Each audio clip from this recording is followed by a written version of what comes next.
qu'on a mis en place, c'est de pouvoir donner l'accès aux entreprises et aux employés du bâtiment à pouvoir se restaurer dans des restaurants et également dans des salles polyvalentes qui seraient ouvertes par les mairies. Ces demandes, elles datent depuis la période de la rentrée scolaire, depuis septembre, puisqu'on a eu des réunions suite à la crise sanitaire avec la préfecture. On a insisté pour faire des demandes par des courriers qui sont restés sans réponse. D'autres CAPEB départementales qui ont fait cette même démarche et on a obtenu une autorisation ministérielle et la première CAPEB Creuse a pu mettre en place cette dérogation avec les services de la préfecture. Et on a pu mettre en place ces conventions qui sont assignées dans chaque restaurant. Alors il faut bien quand même être clair, c'est des ouvertures qui sont des ouvertures dérogatoires.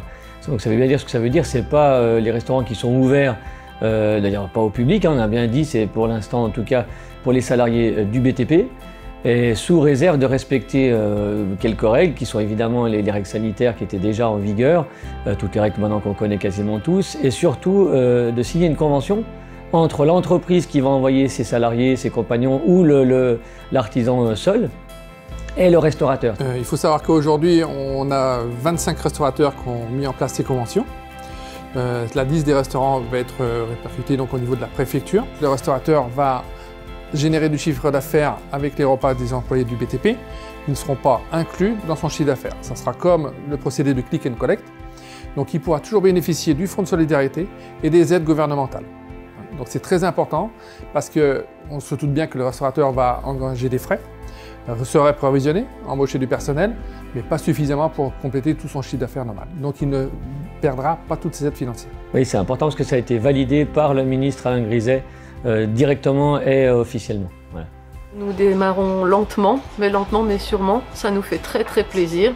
Je vous ferai constater que le protocole est le même que cet été.